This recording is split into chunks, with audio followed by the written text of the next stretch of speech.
함께 일어나서 하나님 말씀이 있습니다. 갈라디아서 5장 11절부터 15절 말씀입니다.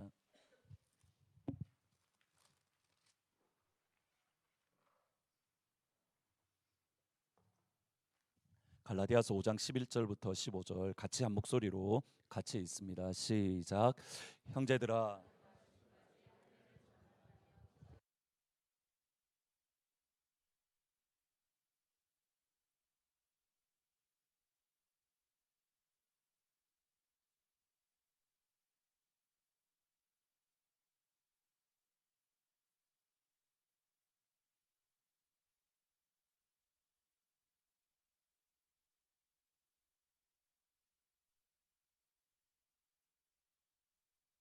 만일 서로 물고 먹으면 피차 멸망할까 조심하라. 아멘. 윤상혁 선교사님은 미국에서 카이로프래틱을 전공하신 이후에 북한 선교로 헌신을 하셨습니다. 윤상혁 선교사님의 그런 경력 또는 선교 사역이 흥미로운 것은 평양의대를 졸업을 해 평양의대에서 박사학위를 받으시고 평양의대 교수로서 사역을 하셨기 때문입니다.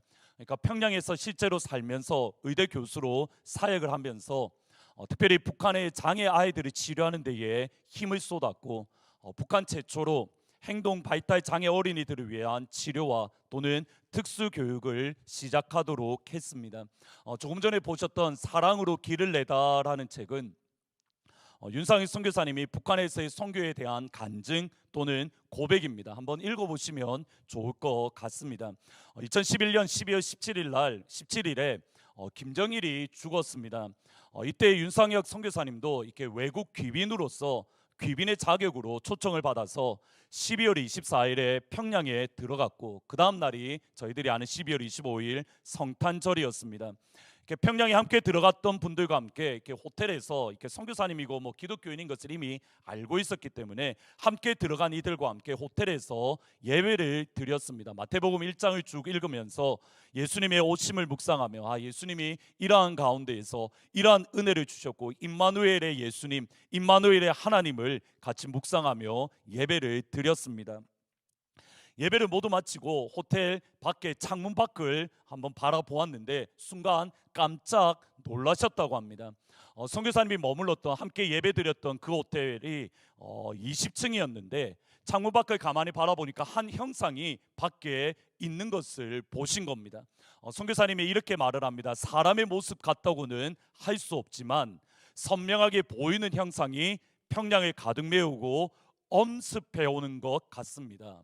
예배를 모두 드린 이후에 창문 밖을 가만히 바라보니 한 형상이 있었는데 그 형상을 사람의 모습 같지는 않지만 선명하게 보이는 그 형상이 평양 온 땅을 덮고 엄습해오는 것 같다.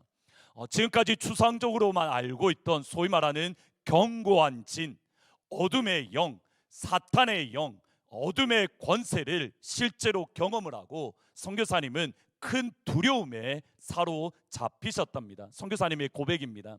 처음으로 마주한 어둠의 영, 그 실체 앞에서 내 모습이 보이는데 마치 창문에 붙어있는 파리와 같았다. 그 견고한 영, 어둠의 영이 엄지손가락으로 꾹 누르면 나는 그냥 맥없이 죽임을 당할 수밖에 없는 존재라는 사실이 나의 피부와 온 감각에 전해졌다. 그리고 이런 영적인 실체는 며칠 동안 계속해서 나타났다. 어둠의 영을 딱 경험하고 나니 선교사님이 느꼈던 두려움과 공포는 마치 파리를 손가락으로 꾹 누르면 죽는 것 같은 그러한 연약한 존재, 그러한 부족한 존재인 것을 뼈저리게 깨닫고 선교사님이 두려움에 사로잡혔다라고 말을 합니다. 여러분, 우리가 비슷한 간증을 꽤 오래전에 들었던 기억이 있습니다. 요르단에서 선교사님, 평신도 선교사로 가셨던 분이 계신데 평신도로 요르단에 갔을 때에 딱 도착을 하고 나니 처음에는 무언가 열심히 할 수 있을 것처럼 느꼈는데 요르단에 가니 할 수 있는 것이 아무것도 없었답니다. 선교사님으로 갔는데 그가 할 수 있는 전부는 아파트에 홀로 남아있는 것, 그것이 전부였습니다. 하루는 아파트에 홀로 남아서 고층 아파트에서 창밖을 바라보는데 갑자기 귀에 생생한 소리가 들렸답니다. 야, 뛰어내려. 야, 창문을 열고 그 가운데에 뛰어내려.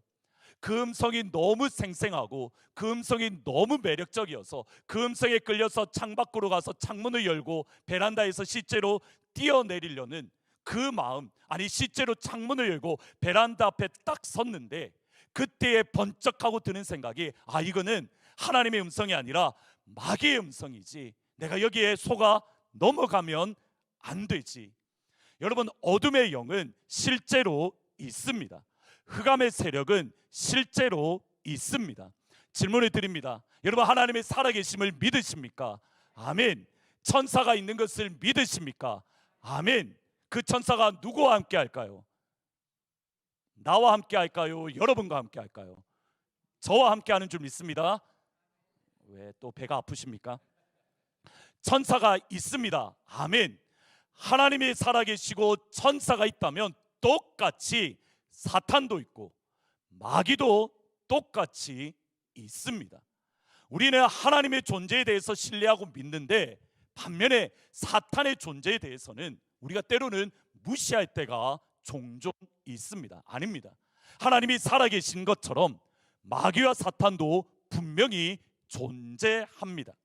윤상혜 선교사님이 악한 영을 보았던 그날 비로소 깨닫게 된 것이, 아, 북한을 사로잡고 있는 것, 북한에 이렇게 어두움 가운데 있는 것은 단순히 사회 체계, 정치 시스템이 아니라 사탄이 북한을 사로잡고 있음을, 어둠의 권세가 북한의 손안에 붙들고 흑암의 권세가 북한의 손안에 붙들고 조종하고 있음을 선교사님이 깨닫게 된 겁니다. 그래도 영적인 가이드가 필요했기에 서울의 충신교회에 박종순 목사님께 그가 경험했던 것을 모두 말씀을 드렸습니다. 말씀을 드리니 목사님이 하는 말이, 선교사님, 중보기도가 필요합니다. 중보기도 자리 많이 모으셔야 됩니다. 그 말을 듣고 윤상익 선교사님이 한국의 교회를 방문하면서 기도하는 분들에게 다가가서 기도 부탁을 합니다. 견고한 어둠의 영, 악한 세력을 대적해야 되니까 나를 위해서 기도해 주십시오. 나와 함께 기도의 동력자가 되어 주십시오. 그렇게 한국 교회를 방문하면서 윤상익 선교사님은 또 다른 한 충격에 빠졌습니다. 이렇게 말씀합니다. 그런데 이 기간 동안, 한국 교회를 방문하는 그 기간 동안 한국에서 알게 된 것은, 내가 북한에서 본 그 영이 한국 교회에 똑같이 들어와 있다는 것이다. 우리가 북한에 존재하는 영들이라고 지목했던 그것들이 한국 교회 안에 모조리 들어와 있는 것을 보며 나는 큰 충격을 받았다. 북한에 붙들고 있는 흑암의 세력이 한국 교회도 여전히 붙들고 있는 것을 바라보며 선교사님이 충격을 받은 겁니다. 다르게 말을 하면 영적인 전쟁은 북한과 한국에만 있는 것이 아닙니다. 영적인 전쟁은 전 세계, 전 우주에 걸쳐서 지금 이 순간에도 치열하게 일어나고 있습니다. 멀리 있는 것이 아니라 저희들이 살아가는 이곳 커네티켓의 영적인 전쟁은 이 시간, 이 순간에도 치열하게 일어나고 있습니다. 첫 번째로 기억해야 될 것은 영적 전쟁은 진짜 있습니다. 영적 전쟁은 진짜 있습니다. 바울이 선포한 복음은 예수님의 복음입니다. 예수님의 십자가와 예수님의 부활을 믿으면 하나님의 아들이 되는, 또는 하나님의 가족이 되는 예수님의 복음으로 갈라디아서 2장 20절이 그 복음의 핵심 또는 복음의 본질을 설명해 두었습니다. 다 같이 외워보도록 하겠습니다. 갈라디아서 2장 20절입니다. 외워보겠습니다. 시작. 내가 그리스도와 함께 십자가에 못 박혔나니 그런즉 이제는 내가 사는 것 아니요 오직 내 안에 그리스도께서 사시는 것이라. 이제 내가 육체 가운데 사는 것은 나를 사랑하사 나를 위하여 자기 자신을 버리신 하나님의 아들을 믿는 믿음 안에서 사는 것이라. 아멘. 외우시기를 축원합니다. 이번 한 주 동안 여러분 매일마다 이 구절을 외우십시오. 같이 다시 한번 큰 목소리로 있습니다. 시작. 내가 그리스도와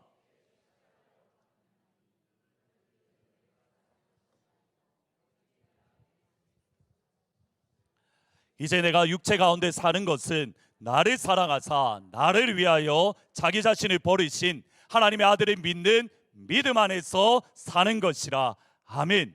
복음이 무엇입니까? 예수와 함께 십자가에 못 박혀 죽는 겁니다.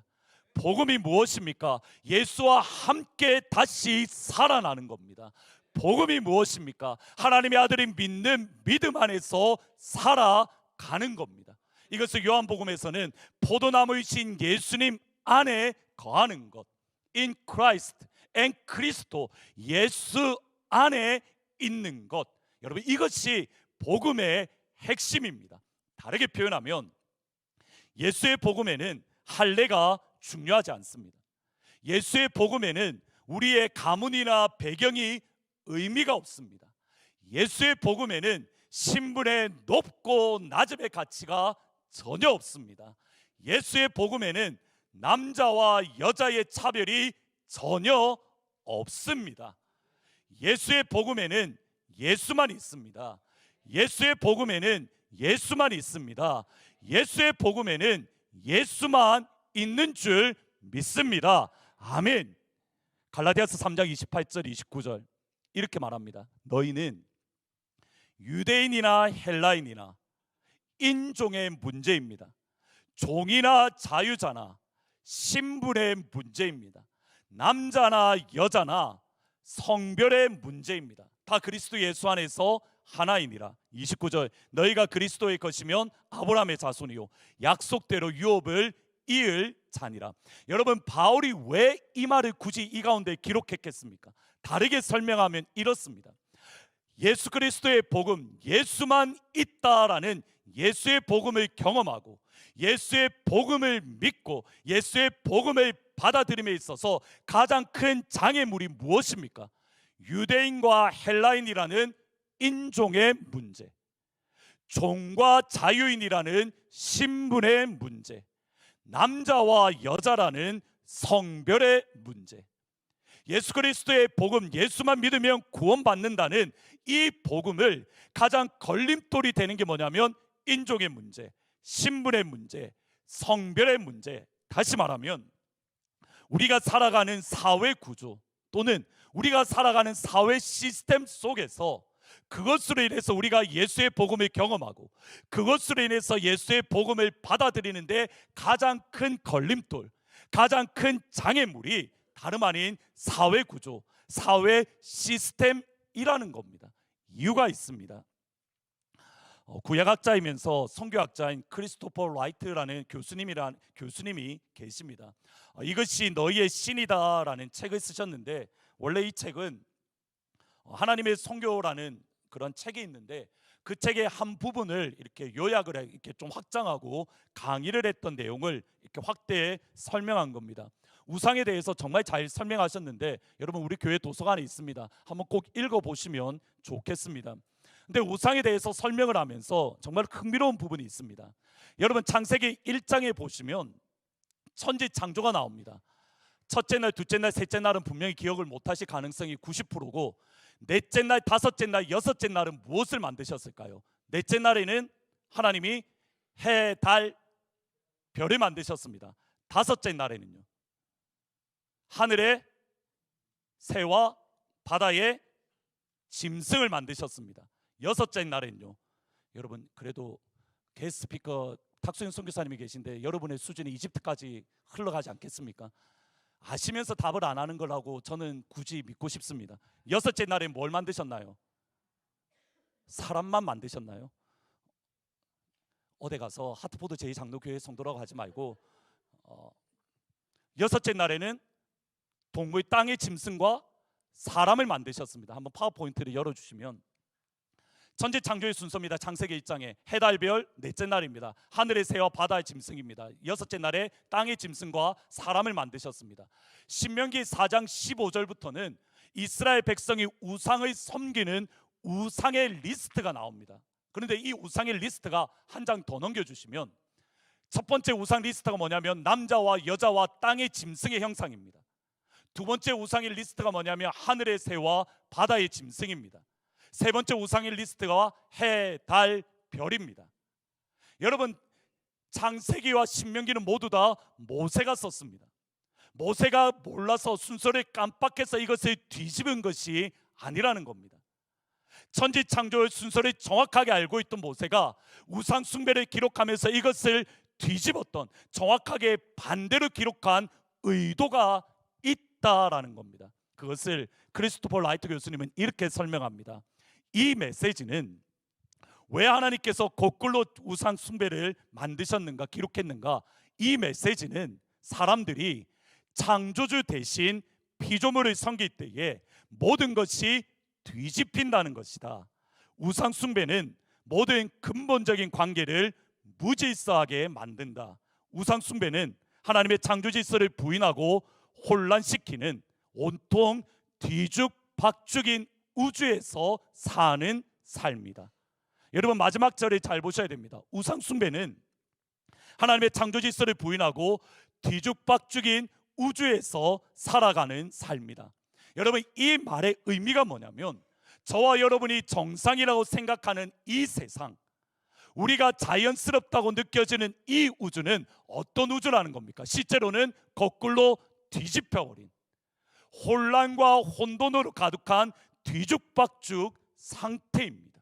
실제로 창세기 3장에 보시면 아담과 하와가 죄를 지었을 때 하나님은 뭐라고 하시냐면, 땅은 너로 말미암아 저주를 받아 너에게 엉겅퀴를 낼 것이요. 아담과 하와가 죄를 지었을 때에 땅이 저주를 받았습니다. 로마서 8장에 보시면 피조물, 이 세상이 괴로워하고 단식하며 하나님의 아들의 구원을 기다리고 있다. 우리는 자연스럽게 이 땅을 살아간다고 생각하지만 실제로는 뒤죽박죽 세상, 엉망진창인 세상을 살아가는데, 그 다음이 고민입니다. 뒤죽박죽 세상을 살아간다, 엉망진창인 삶을 살아간다, 단순히 그 문제가 아닙니다. 그 이면에는 영적인 문제가 있습니다. 에베소서 2장 2절 말씀 같이 한번 읽어보십니다. 시작. 그때에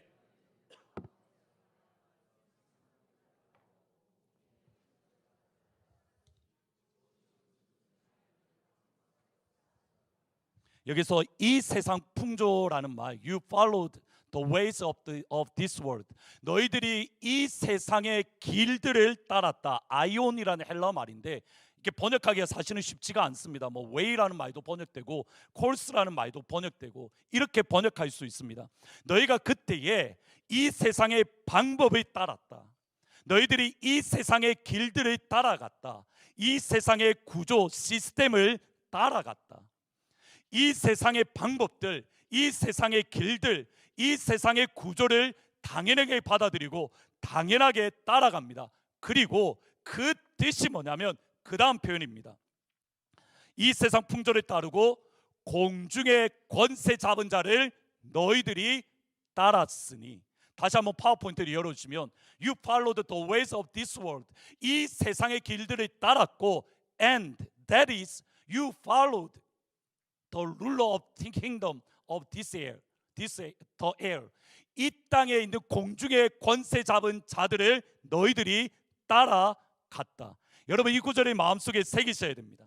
이 세상의 방법을 살아간다는 것은, 이 세상의 구조를 따라간다는 것은 여러분의 삶을 결정하는 것이 아닙니다. 이 세상의 방법을 따라가는 것은 성경에 의하면 무슨 뜻입니까? 공중 권세 잡은 자 마귀를 따라가는 겁니다. 다시 한번 보셔야 됩니다. 여러분이 이 세상의 길들의 방법을 선택해서 따라간다는 그 말은 다른 의미로 무슨 뜻이냐면, 공중의 권세 잡은 자 마귀를 따라가고 공중의 권세 잡은 자 사탄을 따라가는 겁니다. 따라서 우리가 이 땅을 살아간다는 것은 그냥 우리가 삶을 살아가는 게 아니라 치열한 영적 전쟁 가운데에 살아가는 겁니다. 여러분이 지금 이 땅을 살아간다는 것은 치열한 영적 전쟁 가운데에 놓여져 있다. 욥을 보시면 됩니다. 여러분, 겉으로 드러나는 것은 분명합니다. 욥이 재산을 잃었습니다. 욥이 자녀를 잃었습니다. 욥이 하루아침에 건강을 모두 다 잃었습니다. 겉으로 드러나는 겁니다. 욥의 세 친구들은 겉으로 드러난 것만 보고 욥을 대단히 책망합니다. 그런데 그 이면에 욥기 1장과 2장에 하늘에서 일어나는 일은 하나님과 사탄의 대결이 있습니다. 하나님은 욥을 향하여 이렇게 말합니다. 욥처럼 정직하고 온전하며 하나님을 경외하며 악에서 떠난 사람이 없다라고 하나님은 선언합니다. 사탄은 뭐라고 이야기합니까? 까닭 없이. 하나님, 까닭 없이 욥이 하나님을 섬기겠습니까? 까닭 다 없애보십시오. 욥이 틀림없이 하나님을 욕할 겁니다. 겉으로 드러나는 것은 욥이 가진 것을 다 잃어버리는 겁니다. 이면에는 무엇이 있나요? 영적 전쟁. 욥기 1장부터 욥기 42장까지는 치열한 영적 전쟁터 가운데에 욥이 가운데에 놓여져 있는 겁니다. 여러분, 우리의 삶은 치열한 영적인 전쟁터입니다. 마귀와 사탄, 예수님과 성령님, 그 치열한 전쟁터 한복판에 저와 여러분은 살아가고 있습니다. 여기서 중요합니다. 누군가의 삶 속에는 예수님의 십자가의 폭탄이 강력하게 떨어집니다. 누군가의 삶 속에는 사탄의 폭탄이 강력하게 떨어집니다. 누군가의 삶 속에는 성령님의 폭탄이 떨어지고, 누군가의 삶 속에는 마귀의 폭탄이 떨어지고, 우리의 삶의 모든 순간순간, 우리의 삶의 모든 자리자리는 치열한 영적 전쟁터입니다. 여러분이 그냥 살아간다가 아니라 여러분이 살아가는 모든 시간들마다, 여러분이 교회에 있든지, 여러분이 집에 있든지, 여러분이 학교에 있든지, 여러분이 가게에 있든지, 여러분이 어느 자리 어느 초소에 있든지 치열한 영적 전쟁터.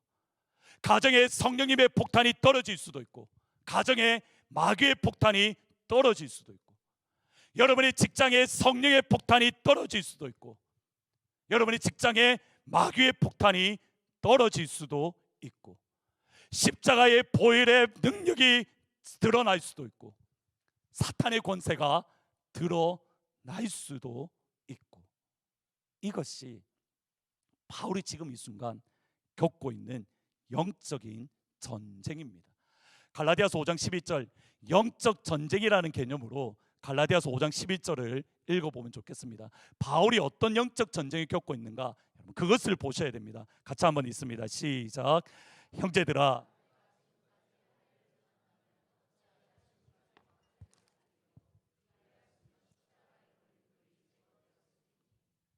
바울이 겪고 있는 영적 전쟁이 보이십니까? 바울은 유대인들에게 박해를 받았습니다. 바울은 이방인들에게 어려움을 겪었습니다. 겉으로 보면 바울을 힘들게 하고 박해를 주고 어려움을 주는 사람은 유대인과 이방인입니다. 근데 영적인 관점에서 바울의 박해는 다른 해석이 됩니다. 십자가의 걸림돌이 제거되었으리니, 십자가의 걸림돌이 제거되었으리니. 예수의 십자가를 세상과 타협하기 위해서 사탄이 사용하는 방법, 마귀가 사용하는 전략 전술입니다. 바울에게 유대인이 끊임없이 박해하면 마귀는 예수의 십자가를 타협할 줄 알았습니다. 이방인에 의해서 박해를 받으면 마귀는 예수의 십자가의 복음을 타협할 줄 알았습니다.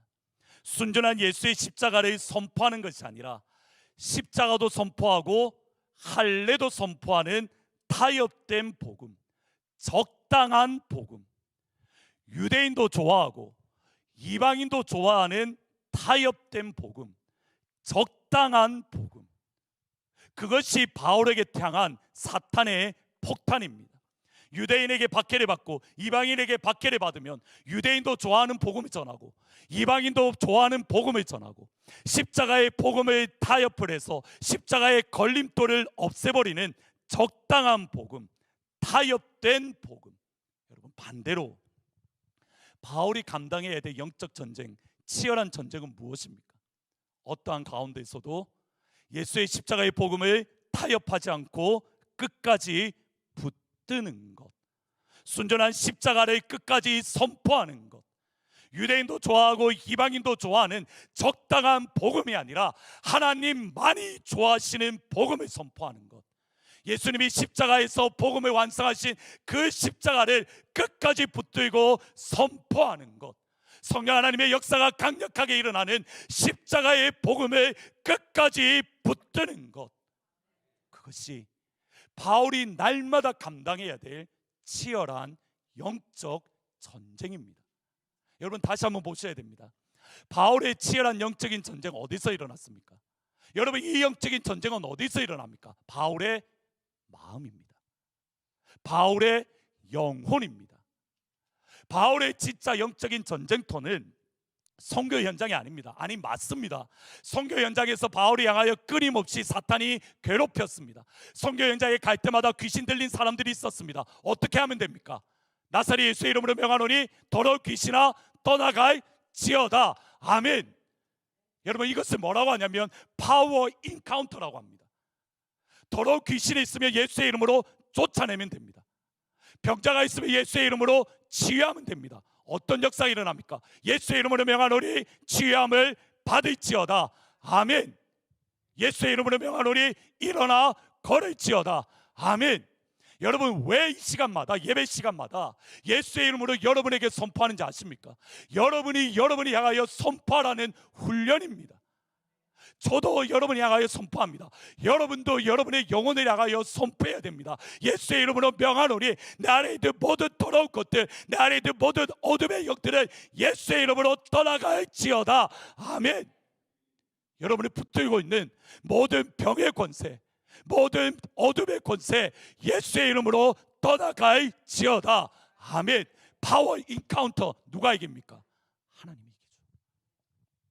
누가 이깁니까? 예수님이 이기죠. 누가 이깁니까? 하나님, 예수님 다음에는 누구실까요? 성령님이 이기죠. 마귀는 이길 수 없습니다. 요한복음 1장에 보면 분명히 말합니다. 어둠이 빛을 이기지 못한다. 예수의 이름의 권세를 사용하기를 축원합니다. 어둠의 권세를 예수의 이름으로 물리치기를 축원합니다. 병을 예수의 이름으로 고치기를 주의 이름으로 축원합니다. 여러분의 눈이 예수의 이름으로 치유받기를 주의 이름으로 축원합니다. 여러분이 가지고 있는 앞덩어리가 예수의 이름으로 노을가 나가기를, 예수의 이름으로 이 시간 떠나가기를 주의 이름으로 축원합니다. 쉽습니다. 파워 인카운터는 쉽습니다. 바울 서신은 13권을 다 읽어보십시오. 바울이 진짜 영적으로 괴로워했던 것, 치열한 영적인 전쟁터는 그의 마음입니다. 바울이 일생 동안 선교 사역을 하면서 정말 힘들었던 것은 그의 영혼입니다. 예수의 십자가를 타협함으로 박해를 피하고자 하는 마음, 예수의 보혈을 타협함으로 어려움을 피하고자 하는 마음. 여러분, 이것이 얼마나 심각했던지 바울이 고린도전서에 이렇게 말합니다. 내가 내 몸을 쳐서, 치다라는 말은 멍이 들게 한다는 말입니다. 스트라이크라는 말입니다. 내가 내 몸을 쳐서 복종하지 않으면 어떻게 된다고 합니까? 내가 천국 갈까요? 지옥 갈까요? 내가 버림을 받을까? 두려워하노라. 바울 영혼 속에 있는 그 영적인 싸움, 바울 마음에 있는 그 영적인 싸움, 여러분, 이것을 이해해야 다음 주에 말씀드릴 성령의 9가지 열매가 해석이 됩니다. 성령의 9가지 열매, 시작. 1부 예배 때도 사랑은 크게 나오셨고, 두 번째부터 희락인지 화평인지 오래 참음인지, 시작. 사랑과 희락과 화평과 오래 참음과 자비와 양성과 충성과 온유와 절제니, 여러분, 이 9가지를 그냥 따로 떼어놓고 생각해 보겠습니다. 뭔가요? 자기 개발입니다. 내 성품을 좋게 만드는 겁니다. 실제로 그리스 철학, 아리스토텔레스나 또는 키케로 같은 사람들, 이 덕 볼초에 대해서 강조합니다. 그러면 하나님의 말씀이 우리 자기 개발인가요? 하나님의 말씀을 믿으면 우리의 성품이 좋아진다, 그거 말씀하나요? 아닙니다. 영적인 전쟁에서 이해해야 됩니다. 바울의 10년 가운데 일어나고 있는 마귀와 치열하게 싸워서 승리할 때에 비로소 얻을 수 있는 것이 무엇입니까? 사랑입니다. 내 안에 있는 원수 마귀와 치열하게 싸워서 비로소 이길 때에 얻을 수 있는 것이 무엇입니까? 자비이고 양선입니다. 그냥 내가 훈련해서 내가 좋은 성품을 가진다? 아닙니다. 성경은 그렇게 말하지 않습니다. 내 안에 있는 내 영적인 치열한 전쟁터인 내 안에 있는 마귀와 치열하게 싸울 때에 비로소 싸워서 승리할 때에 얻을 수 있는 것, 온유이고 절제이고 자비이고 양선이고 충성입니다. 사랑입니다. 오래 참음입니다. 세상에서 말하는 오래 참음과 교회에서 말하는 오래 참음은 다릅니다. 세상에서 말하는 사랑과 교회에서 말하는 사랑은 전혀 다릅니다. 여러분, 섞어버리지 마십시오. 예수의 사랑을 세상의 사랑과 섞지 마십시오. 십자가의 오래 참음과 세상의 오래 참음을 섞어버리지 마십시오. 질문을 드립니다. 나사렛 예수의 이름으로 명하노니 사탄아 물러가라. 어디를 향해서 해야 되나요? 누구한테 해야 되나요? 내 안에 있는 더러운 사탄아, 예수의 이름으로 명하노니 떠나갈지어다. 그래서 겨우 얻을 수 있는 것이 사랑입니다. 내 안에 있는 더러운 사탄아, 예수의 이름으로 떠나갈지어다. 겨우 얻을 수 있는 것이 오래 참음입니다.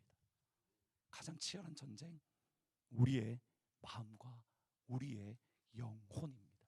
질문은 원수 마귀에 어떻게 싸워야 됩니까?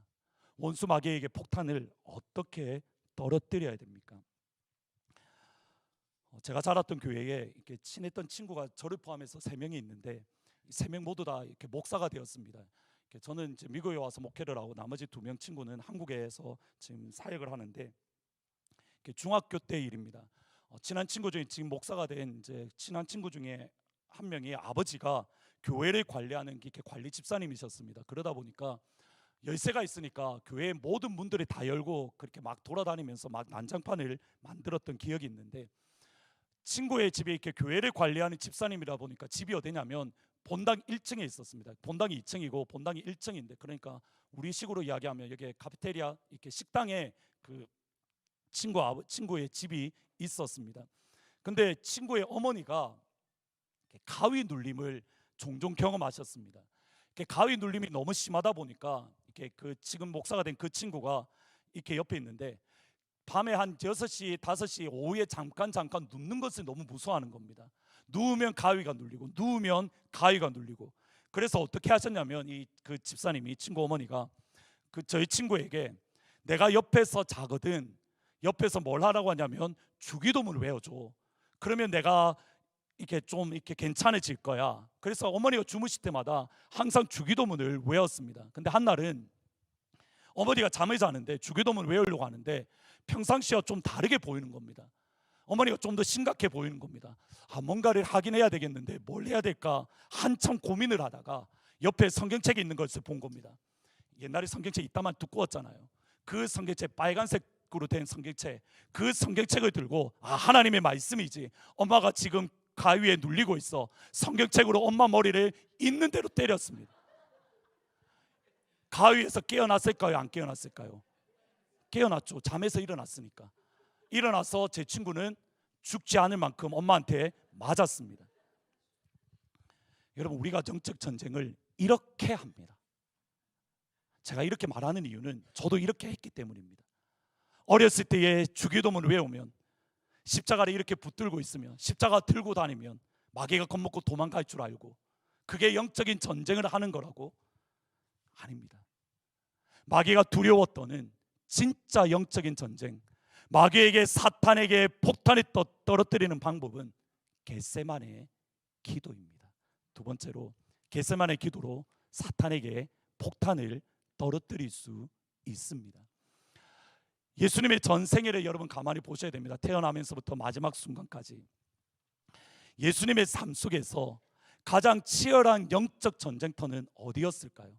여러분 한번 생각해 보셨습니까? 십자가 위일까요? 대제사장 앞에서? 빌라도 앞에서? 대제사장과 빌라도 앞에서 예수님은 어떻게 하셨나요? 잠잠하셨습니다. 십자가 앞에서도 가상 7원을 제외하고는 아무런 말씀을 하지 않았습니다. 근데 예수님이 진짜 사탄에게 폭탄이 떨어뜨렸던 곳은 누가복음 22장 42절 44절입니다. 같이 한번 읽어보십니다. 누가복음 22장 42절 44절 제가 읽도록 하겠습니다. 이르시되 아버지여 만일 아버지의 뜻이거든 이 잔을 내게서 옮기시옵소서. 그러나 내 원대로 마시옵고 아버지의 원대로 되기를 원하나이다 하시니 43절 44절 같이 있습니다. 시작. 천사가 한 장 더 넘겨주시겠습니까? 없나요? 예, 제가 읽겠습니다. 천사가 같이 있습니다. 시작. 천사가 하늘로부터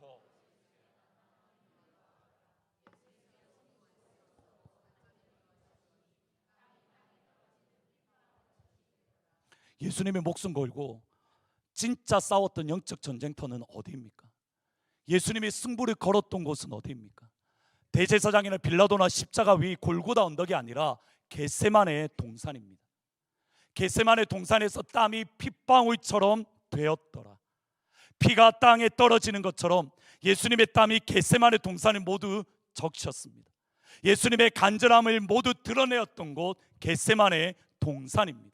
천사가 하늘로부터 예수님께 와서 예수님이 지치셨기 때문에 천사가 와서 그 힘을 도와야 될 만큼 사탄과 강력한 영적인 전쟁터는 겟세마네 동산입니다. 겟세마네 동산에서 예수님의 마음과 영혼에서 일어나고 있는 마귀와의 영적 전쟁에서 예수님은 끊임없이 폭탄을 부으셨습니다. 한 번으로 되었나요? 3번입니다. 여러분, 예수님이 3번을 기도하셨습니다. 아바 아버지, 할 수만 있으면 이 잔을 내게서 옮기시옵소서. 나의 원대로 마시고 아버지의 원대로 되기를 원합니다. 겟세마네 동산에서 예수님은 마귀와 치열하게 싸우셨습니다. 그 심령과 영혼 안에 있는 그 영적인 전쟁 가운데에 예수님의 피를 토하셨고 예수님의 간절함으로 겟세마네 동산에서 이기셨고 골고다 길을 가셨습니다. 반면에 영적 전쟁터에서 기도의 폭탄에 붙지 못했던 사람이 베드로입니다. 베드로는 대제사장 앞에서 예수님을 부인합니다. 자신을 조종하면서까지 내가 지옥에 갈지언정 나는 예수를 모른다. 사탄에게 패했습니다. 완전히 무너졌습니다. 베드로의 무너짐은 어린아이 앞이 아닙니다. 베드로의 무너짐은 대제사장 집이 아닙니다. 베드로가 어디서 실패했습니까? 베드로가 어디서 넘어졌습니까? 마태복음 26장 40절 41절 같이 있습니다. 시작. 제자들에게 오사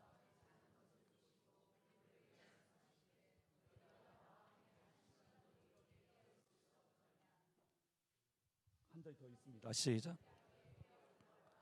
마음은 원이로되 육신이 약하도다. 베드로가 진짜 누구의 언제 어디에서 졌습니까? 겟세마네 동산에서 베드로는 졌던 겁니다. 기도의 폭탄을 사탄에게 떨어뜨리지 않았기 때문에 어린아이 앞에서 대제사장 앞에서 베드로는 넘어졌고 베드로는 무너졌습니다. 겟세마네 기도에 실패했기 때문에. 김병삼 목사님이 쓰신 다시 교회라는 책이 있습니다. 이 책 가운데에 다시 교회가 하나님의 소망이고 하나님의 꿈이다는 것을 강조를 하시는데 만나 교회에서 이렇게 몽골에 있는 아가페 병원 건축에 헌금을 같이 하셨다라고 합니다. 아가페 병원을 건축하신 선교사님은 사실 만나 교회의 선교사님이 아니라 관계가 없었는데 몽골의 병원이 필요하니까 그냥 몽골의 병원 건축에 함께 참여를 하셨습니다. 그런데 병원 건축하는 과정 가운데서 문제가 생겨서 그 과정을 가만히 보니까 우리 파송 선교사님이 아닌데 그냥 헌금을 가장 많이 했음을 알게 되었고 의도치 않게 몽골의 병원 건축에 만나교회가 참여하게 되었고 그리고 병원이 모두 완성이 되었습니다. 선교사님의 원래 첫 번째 꿈은 한국의 세브란스 병원처럼 세우고 싶었습니다. 이제 자립해서 이제 스스로 성장할 수 있는 그러한 병원. 그런데 병원을 세우고 나서 얼마 지나지 않아서 코로나가 터졌는데 코로나 기간 동안 몽골의 노숙자들이 참 병원을 많이 찾아왔다고 합니다. 한 번은 발 화상을 입은 데다가 온몸에 이렇게 소변 냄새, 오줌 냄새로 찌든 눈 뜨고 보기 어려운 노숙자가 새로 건축한 병원에 찾아왔다고 합니다. 선교사님이 덜컥 들었던 생각이 이겁니다. 큰일 났다. 이런 사람들이 앞으로 계속 병원에 오면 어떻게 하지? 노숙자가 오면 병원에 돈이 안 되고, 또 이런 사람들이 오면 다른 사람들이 오지 않기 때문에, 그때 몽골의 간호사 중에 한 명이, 간호사가 그 환자 오줌 냄새로 찌들었던 그 양말을 벗기고 그의 발을 씻어주는 겁니다. 그 간호사의 모습을 본 선교사님이 이렇게 기도했답니다. 하나님, 처음 제가 이곳에 올 때에 가졌던 마음이 어디 있습니까? 언제부터 병원 자립이 목적이 되어 그 마음을 잃어버린 것 같습니다. 여러분, 우리의 마음과 우리의 영혼이 가장 치열한 영적인 전쟁터입니다. 목사인 저의 마음도 그렇고 선교사님의 마음도 그렇고 이 자리에 있는 모든 성도들의 마음이 그렇습니다. 어떻게 가장 치열한 영적인 전쟁터인 우리의 마음과 영혼에서 승리하시겠습니까? 오늘 말씀은 딱 한 가지입니다. 겟세마네 기도입니다. 겟세마네 기도로 우리 자신을 부인하고 십자가를 지고 예수를 따를 수 있습니다. 찰스 스펄전 목사님이 이렇게 말을 합니다. 나는 이 우주에 성령 다음으로 가장 효율적으로 영적인 능력을 발휘하는 것은 기도라고 믿으며 이보다 더 깊이 확신하는 것은 없다. 먹거나 숨지 않고 산다는 것은 도무지 생각할 수도 없는 일이듯 기도하지 않고 사는 것이 그러하다. 그냥 한 번 단순히 기도하는 게 아닙니다. 예수님이 3번 기도하셨습니다. 땀이 핏방울처럼 떨어질 만큼, 천사가 와서 도울 만큼. 여러분, 이 자리는, 오늘 우리가 함께 드리는, 예배 드리는 이 자리가 여러분의 삶에 있어서 겟세마네 동산이 되기를 주의 이름으로 축원합니다. 이 자리에서 기도함으로, 예수님처럼 겟세마네 동산에서 기도함으로 여러분의 일상의 삶에서 마귀와 싸워 승리하는 기도의 폭탄을, 십자가의 폭탄에 떨어뜨리는 승리하는 주의 성도들이 되기를 예수의 이름으로 축복합니다.